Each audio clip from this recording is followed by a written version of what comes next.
अगर आप भी मैले कुचैले कपड़ों से परेशान हैं और रगड़ रगड़ कर थक चुकी हैं, लेकिन दाग धब्बे तो दूर ही नहीं होते और ना ही सफ़ेद कपड़ों पे सफ़ेद कपड़ों जैसा निखार और शाइन आती है। और अगर गर्मियों में आपका आटा भी ख़राब हो जाता है और इसके साथ प्रेशर कुकर में चम्मच रखने से क्या मैजिक होता है ये बताऊंगी आपको। और उसके साथ साथ आपको ये बताऊंगी कि करेलों की कड़वाहट को हम कैसे मिनटों सेकंडों में ख़त्म कर सकते हैं।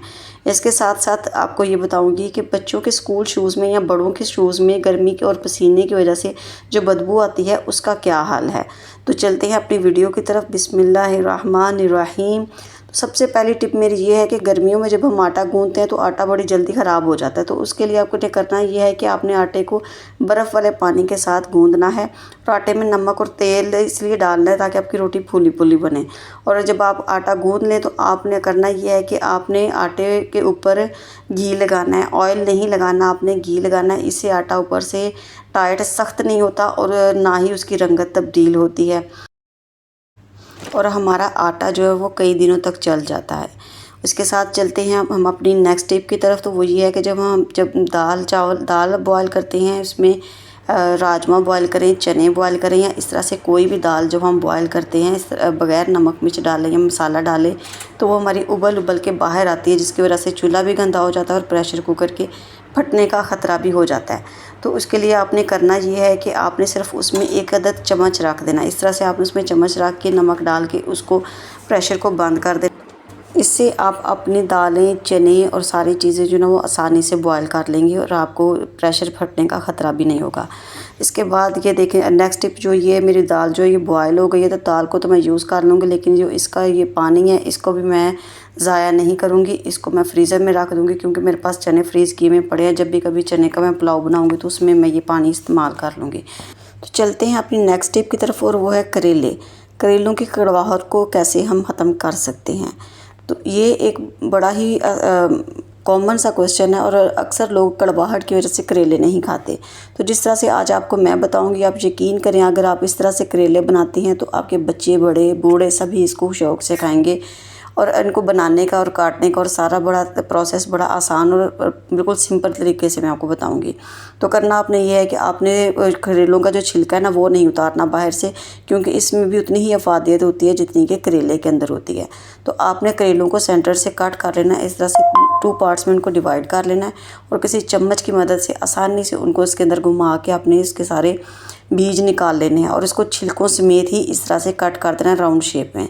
इसके बाद आपने करना ये है कि ये आपने इसमें 2 टेबलस्पून आपने इसमें सिरका डालना है और 2 टेबलस्पून भर के आपने इसमें नमक डाल लेना है। अब इन दोनों चीज़ों को आपने इतनी अच्छी तरह से मसलना है, इतनी अच्छी तरह से मसलना है कि इनका जूस निकल आए और इनके अंदर से सारी कड़वाहट ख़त्म हो जाए।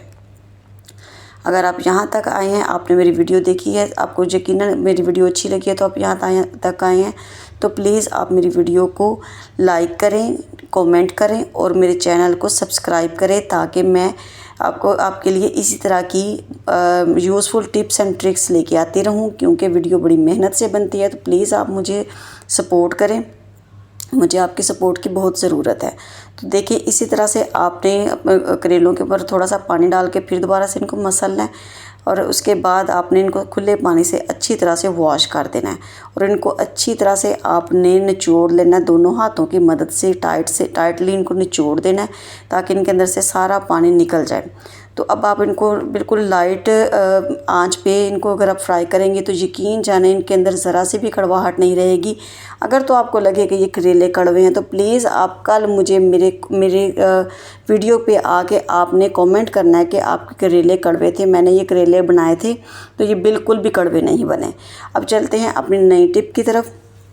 तो नेक्स्ट हमारी जो टिप है वो बच्चों के या बड़ों के गर्मी में शूज़ में जो स्मेल आती है पसीने की वजह से, तो उसके लिए आपके बेहतरीन टिप ये है कि आप जब बच्चे स्कूल से आते हैं ना या फिर रात को आपने ऐसा करना है कि सबके जो शूज़ हैं उनके अंदर आपने ऐसे कोई सा भी टेल्कम पाउडर है, कोई सा भी पाउडर है आपके पास, वो आपने स्प्रिंकल कर देना है इस तरह से। एक तो वो सारी रात उसमें रहेगा, उसकी नमी चूस लेगा, ये जो पाउडर है वो शूज़ के अंदर मौजूद जो नमी है वो चूस लेता है और उसके बाद उसके अंदर एक खुशबू आएगी आपके पाँव से, बजाय इसके कि पसीने की स्मेल आए आपके पैरों से खुशबू आएगी। तो कैसी लगी आपको मेरी ये टिप? ये छोटी सी टिप है लेकिन ये बड़ी कारआमद है, बड़ी मुफीद है, तो आप प्लीज़ इसको ज़रूर ट्राई कीजिएगा। तो चलते हैं अपनी नेक्स्ट टिप की तरफ। और नेक्स्ट टिप मेरी ये है कि आपने एक खुले बर्तन में पानी ले लेना, नीम गर्म पानी है, और उसमें जो रूटीन में आप सर्फ़ यूज़ करती हैं वो वाला सर्फ़ डाल देना है। ये मेरी टिप जो है ना, ये उन बहनों के लिए है कि जो या तो रूटीन में अपने कपड़े धोती हैं, हर रोज़ धोती हैं, और वो वॉशिंग मशीन यूज़ नहीं करती ताकि बिजली का बिल ज़्यादा ना आए, क्योंकि बिजली भी तो बहुत महंगी है। तो आप बिजली के बगैर भी काम कर सकती हैं और काम भी इतनी आसानी से होगा कि आपको बहुत ज़्यादा रगड़ना भी नहीं पड़ेगा, और आसानी से आपके कपड़े साफ़ सुथरे हो जाएंगे। और उन कपड़ों को कैसे साफ़ सुथरा करना है, कैसे उजले निखरे करना है, यही तो टिप लेके मैं आई हूँ आपके पास। तो आपने करना ये है कि आपने उसमें एक सर्फ़ जो रूटीन में आप डालती हैं वो डालना है। उसके बाद आपने कोलगेट या कोई सी भी टूथपेस्ट जो आपके घर में यूज़ होती है वो आपने डाल देनी है।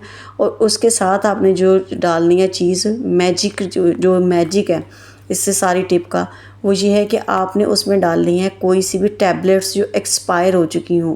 एक्सपायर होना भी ज़रूरी नहीं है, लेकिन मेरे पास ये जो टैबलेट्स थी ये एक्सपायर थी, तो उसमें आप पैनाडोल डाल सकती हैं, डिस्प्रिन डाल सकती हैं, या कोई सी भी जो एक्सपायर मेडिसिन है वो आप इसमें डालेंगी, और आप देखेंगे कि कितनी जल्दी आसानी से ये कपड़े साफ़ हो जाएंगे।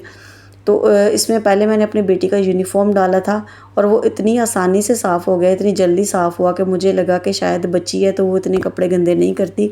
तो मैंने अपने बेटे की शर्ट मंगवाई, मैंने कहा इसको साफ़ करके देखती हूँ। आपको मैंने दिखाया उसका कॉलर, इसकी कितनी गंदी थी, उसके बाजू इतने गंदे थे, और इसको तो मैंने डिप भी नहीं किया, इसको मैंने इसको फ़ौरन से इस तरह से ना वॉश कर दिया उसी टाइम आपके सामने ही। तो ये मैं आपको लाइव करके दिखा रही हूँ ताकि आप ये ना सोचो कि शायद इसने कोई और चीज़ यूज़ किया है या ब्रश यूज़ किया है या फिर पता नहीं कितनी मेहनत की है। यकीन जाने आप, मैंने इसके ऊपर कोई मेहनत नहीं की, इसको सिर्फ मैंने नरम नरम हाथों से आराम आराम से बिल्कुल यहाँ से रब किया थोड़ा थोड़ा, क्योंकि मुझे पता है मेरे बच्चे के कपड़े यहाँ से गंदे होते हैं। तो मैंने बस थोड़ा थोड़ा सा आपके सामने जितना रब किया, और उसके बाद इतना हैरत अंगेज़ इसका रिज़ल्ट था कि मैं खुद परेशान थी कि ये इतनी यूज़फुल टिप है कि मैं तो इसको हमेशा अप्लाई करने वाली हूँ। और मुझे उम्मीद है कि ये मेरी वीडियो देखने के बाद मेरी बहनें भी इसको ज़रूर एक दफ़ा ट्राई करेंगी। और अगर आप लोगों को ये टिप जो है ये कारआमद लगे तो प्लीज़ मुझे ज़रूर बताइएगा, मुझे कमेंट करके बताइएगा, और मेरे चैनल को सब्सक्राइब करें, लाइक करें, शेयर करें। आज के लिए इतना ही। कल फिर किसी नई टिप के साथ, किसी नई ट्रिक के साथ फिर से मुलाकात होगी। तो दुआओं में याद रखिएगा। अल्लाह हाफ़िज़।